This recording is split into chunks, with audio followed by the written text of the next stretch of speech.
미국 달러가 무너지는 첫 신호가 켜졌습니다. 바로 어제 1923년 이후 미국이 가장 노골적으로 남미를 침공한 사건이 터졌거든요. 베네수엘라 대통령궁이 함락됐고 현직 대통령이 체포됐습니다. CNN은 민주주의의 승리라고 떠들지만 진짜 이유는 전혀 다릅니다. 이건 석유가 아니라 달러 패권을 지키기 위한 생존 전쟁이었습니다.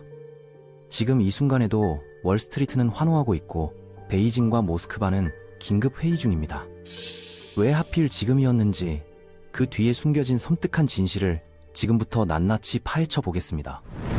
먼저 베네수엘라라는 나라를 제대로 봐야 합니다. 겉으로 보면 완전히 망한 나라죠. 거리에는 쓰레기가 넘쳐나고 사람들은 빵 한 조각 구하려고 국경을 넘습니다. 그런데 이 나라 땅 밑을 들여다보면 상황이 완전히 달라집니다. 베네수엘라는 사우디아라비아를 제치고 세계 원유 매장량 1위를 차지한 나라거든요. 매장량이 3천억 배럴이 넘습니다. 전 세계 인구가 수십 년간 쓸 수 있는 어마어마한 양이죠. 그런데 왜 이 나라는 석유 위에 앉아서 굶어 죽어가고 있었을까요? 핵심은 석유의 질에 있습니다. 베네수엘라 석유는 우리가 주유소에서 넣는 가벼운 기름이 아니라 마치 끈적한 아스팔트 같은 초중진류거든요. 이걸 정제하려면 엄청난 기술과 자본이 필요한데 베네수엘라 정부는 그런 능력이 없었습니다. 게다가 민족주의를 내세우며 외국 기업들을 몽땅 추방해버렸죠. 결국 황금을 깔고 앉았지만 팔 방법이 없어서 망해가는 기막힌 상황이 된 겁니다. 미국은 이 상황을 아주 오래전부터 주시하고 있었습니다. 많은 사람들이 착각하는 게 미국은 셰일 혁명으로 석유가 넘쳐나는데 왜 굳이 베네수엘라까지 가느냐는 거죠. 이게 바로 아마추어와 전문가의 차이입니다. 미국의 셰일 오일은 처음에는 펑펑 쏟아지지만 시간이 지나면 생산량이 급격히 떨어지는 치명적인 단점이 있거든요. 마치 탄산음료 뚜껑을 열면 처음엔 시원하지만 금방 김이 빠지는 것과 같습니다. 미국 전략가들은 10년, 20년 후를 내다보고 있습니다. 지금은 괜찮지만 우리 석유가 마르면 어떡하지? 그때 그들의 눈에 들어온 게 바로 집 앞마당에 있는 베네수엘라였습니다. 중동은 너무 멀고 위험하지만 베네수엘라는 지리적으로 미국 코앞에 있거든요. 굳이 저 멀리 갈 필요 없이 바로 옆집의 거대한 창고를 통째로 인수하는 게 훨씬 효율적이죠. 하지만 거리의 문제만이 아닙니다. 여기에 미국 정유산업의 치명적인 비밀이 숨어 있거든요. 미국 텍사스에 있는 거대한 정유 공장들을 떠올려 보세요. 이 공장들은 지난 수십 년간 수십조 원을 투자해서 특정 종류의 기름을 처리하도록 설계됐습니다. 어떤 기름이냐? 바로 끈적끈적하고 무거운 중진류입니다. 그런데 정작 미국 땅에서 셰일 혁명으로 쏟아지는 기름은 너무 가볍고 맑은 경질류거든요. 상황이 완전히 꼬인 겁니다. 디젤 엔진으로 설계된 공장인데 휘발유만 펑펑 나오는 꼴이죠. 디젤 트럭에 휘발유를 넣으면 엔진이 망가지듯이 정유 효율이 엉망이 됩니다. 그래서 미국은 자기네 땅에서 나는 좋은 경질류는 외국에 수출하고 정작 공장을 돌릴 중진류는 비싼 돈 주고 캐나다나 중동에서 수입하고 있었습니다. 정유업계 입장에서는 환장할 노릇이죠. 그런데 지도를 펼쳐보니 바로 아래 베네수엘라에 그들이 찾던 끈적한 중진류가 산더미처럼 쌓여있는 겁니다. 배로 실어오면 운송비도 거의 들지 않고요. 어제 미군의 작전이 성공하면서 미국 에너지 기업들은 환호했을 겁니다. 이제 미국 본토의 가벼운 셰일 오일과 베네수엘라의 무거운 중진류를 섞어서 공장에 투입하면 완벽한 황금 비율이 만들어지거든요. 정제 마진이 폭발적으로 늘어나는 겁니다. 오늘 엑슨모빌이나 쉐브론 같은 에너지 주가가 치솟은 이유가 바로 여기 있습니다. 전쟁이 나서 불안해서가 아니라 퍼즐 조각이 완벽하게 맞춰졌기 때문에 이제 돈을 쓸어 담을 일만 남았다는 걸 시장이 이미 알고 있는 거죠. 석유만의 문제가 아닙니다. 이번 작전에는 미국의 패권을 위협하는 중국과 러시아를 남미에서 완전히 지워버리려는 지정학적 목적이 숨어 있거든요. 베네수엘라 대통령이 체포됐다는 뉴스를 듣고 가장 당황한 곳은 중국 베이징과 러시아 모스크바입니다. 왜냐고요? 그들이 베네수엘라에 쏟아부은 천문학적인 돈이 하루아침에 휴지 조각이 될 위기에 처했기 때문입니다. 미국은 200년 전 먼로 독트린 때부터 남미 전체를 자신의 앞마당으로 여겨왔습니다. 우리 구역의 외부인은 얼씬도 하지 말라는 거죠. 그런데 미국이 중동 전쟁에 정신이 팔려 있는 사이 중국과 러시아가 몰래 남미에 들어와서 텐트를 치기 시작했습니다. 중국은 베네수엘라에 수백억 달러의 차관을 제공했고 러시아는 최신 무기와 군사 고문단을 파견했죠. 그리고 그 대가로 석유 채굴권과 항만 사용권 같은 알짜배기 담보를 잡았습니다. 미국 입장에서는 아침에 문을 열고 마당을 봤더니 중국 5성기와 러시아 국기가 펄럭이고 있고 그들이 내 앞마당의 자원을 담보로 주인 행세를 하고 있는 겁니다. 이건 미국의 안보에 대한 정면 도전입니다. 목에 칼이 들어와 있는 것과 다를 바가 없죠. 그래서 이번 카라카스 공격은 단순한 정권 교체가 아닙니다. 내 집 앞마당을 넘보는 불법 세입자들에게 보내는 강력한 퇴거 명령서거든요. 미국이 세운 친미 정권이 들어서면 가장 먼저 무엇을 할까요? 당연히 전 정권이 중국, 러시아와 맺었던 모든 계약을 재검토할 겁니다.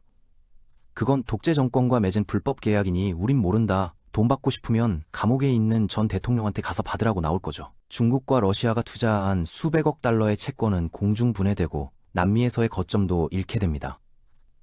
결국 이 전쟁은 남미에서 중국의 1대1로 확장을 막고 러시아의 군사적 영향력을 꼬리째 뽑아버리기 위한 미국의 거대한 청소잡이였던 겁니다. 에너지 효율을 위한 산업적 필요와 패권 유지를 위한 지정학적 필요가 딱 맞아떨어지는 순간 미군은 움직였습니다. 하지만 아직 끝이 아닙니다. 미국이 진짜로 두려워했던 것, 그리고 이번 공격으로 확실하게 짓밟아버리고 싶었던 금기가 하나 더 남아있거든요. 바로 달러의 지배력입니다. 이번 작전은 단순히 석유를 뺏는 게 아니라 전 세계를 향해 날리는 미국의 섬뜩한 경고장입니다. 감히 달러를 무시하면 이렇게 된다는 본보기식 처형인 셈이죠. 베네수엘라는 지난 몇 년간 아주 위험한 도박을 했습니다. 미국의 경제 제재를 피하겠다며 석유를 팔 때 달러를 안 받고 중국 위안화나 러시아 루블화를 받으려고 시도했거든요. 심지어 페트로라는 자체 가상화폐까지 만들어서 달러 없는 석유 거래 시스템을 꿈꿨습니다. 이게 무슨 의미인지 조직폭력배 영화에 비유해볼까요? 조직의 행동대원이 보스 몰래 딴 주머니를 차기 시작한 겁니다. 형님, 저 이제 구역 관리비 거둘 때 현금 안 받고 비트코인이나 상품권으로 받겠습니다. 형님한테 상납은 못하겠네요? 이렇게 나온 거죠. 조직의 보스인 미국 입장에서 이걸 가만히 두면 어떻게 될까요? 옆 동네 행동대원들도 제도 안 내는데 나도 달러 안 쓸래? 하면서 너도 나도 들고 일어날 겁니다. 그게 바로 페트로달러 시스템의 붕괴입니다. 미국이 전 세계 패권을 쥔 핵심은 군사력도 있지만 근본적으로는 모든 에너지가 달러로만 거래된다는 점에 있거든요. 누구나 석유를 사려면 달러가 필요하고 그래서 울며 겨자 먹기로 미국 국채를 사야 하고 그 덕분에 미국은 돈을 찍어내도 인플레이션이 오지 않습니다. 그런데 베네수엘라가 이 신성한 룰을 깬 겁니다. 그래서 이번 카라카스 침공은 단순히 정권을 바꾸는 게 아니라 조직의 룰을 어긴 배신자가 어떤 최후를 맞이하는지를 전 세계, 특히 사우디나 중동 국가들에게 생중계로 보여주는 공개 처형입니다. 이제 미국이 세운 새 정권에서 베네수엘라의 모든 석유는 100% 미국 달러로만 결제될 겁니다. 위안화든 가상화폐든 싹 다 휴지 조각이 되는 거죠. 이로써 달러의 힘은 더 강력해지고 미국 패권은 또다시 수명을 연장하게 됩니다. 그런데 이야기는 여기서 끝나지 않습니다. 베네수엘라 바로 옆 나라 가이아나로 시선을 돌려보면 또 다른 숨겨진 이유가 보이거든요. 지도를 펴놓고 보면 베네수엘라 옆에 조그맣게 붙어있는 가이아나라는 나라가 보일 겁니다. 아마 이름도 처음 들어보시는 분들이 많을 텐데요. 사실 이번 전쟁의 숨은 방아쇠 중 하나가 바로 여기였습니다. 최근 몇 년 사이 가이아나 앞바다에서 21세기 최대의 노다지가 터졌습니다. 어마어마한 양의 석유가 발견된 거죠. 재미있는 건 이 노다지를 캐고 있는 주체가 바로 미국의 거대 기업 엑슨모빌이라는 점입니다. 엑슨모빌이 거의 국가 하나를 먹여 살릴 만큼 투자를 해놨거든요. 그런데 베네수엘라가 배가 아팠던 겁니다. 원래 우리 땅 에세키보였어 내놔 하면서 군대를 국경으로 이동시키고 무력 시위를 해왔죠. 미국 입장에서 이 상황을 비유하자면 어떨까요? 미국이라는 사냥꾼이 아주 아끼는 황금알을 낳는 거위, 즉 엑슨모빌의 가이아나 유전이 있습니다. 그런데 웬 늑대 한 마리, 베네수엘라가 나타나서 그 거위의 배를 가르겠다고 으르렁거리는 겁니다. 사냥꾼이 늑대를 어떻게 할까요? 하지 마세요 라고 점잖게 말할까요? 아니죠. 거위가 다치기 전에 선제적으로 늑대의 머리를 향해 방아쇠를 당기는 게 가장 확실한 방법입니다. 이번 1월 3일 군사작전으로 베네수엘라의 군사력은 무력화됐습니다. 즉 엑슨모빌이 개발 중인 가이아나 유전에 대한 위협이 완벽하게 제거된 거죠. 이제 가이아나에서 나오는 막대한 석유 수익은 그 누구의 방해도 받지 않고 온전히 미국 에너지 기업들의 주머니로 들어오게 됐습니다.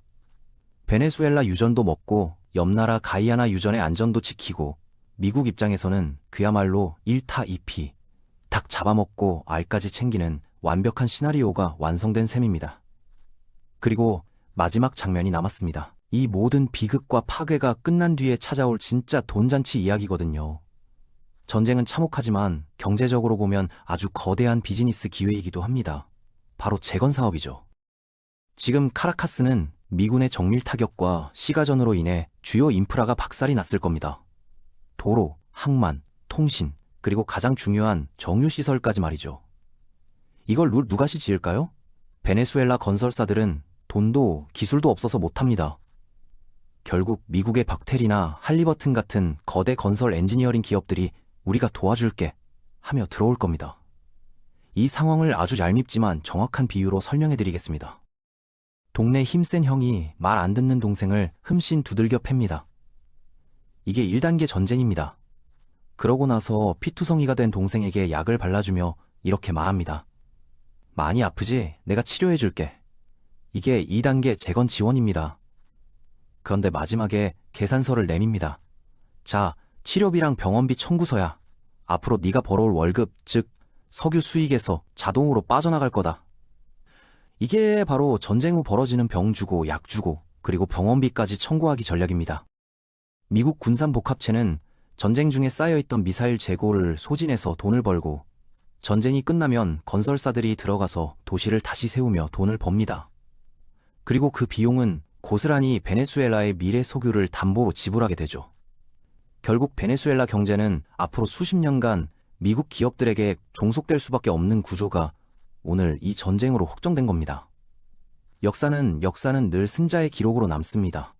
누군가는 독재자가 잡혔다며 박수를 칠 것이고 누군가는 미국의 패권주의를 욕할 겁니다. 하지만 냉정하게 부의 이동을 읽어야 합니다.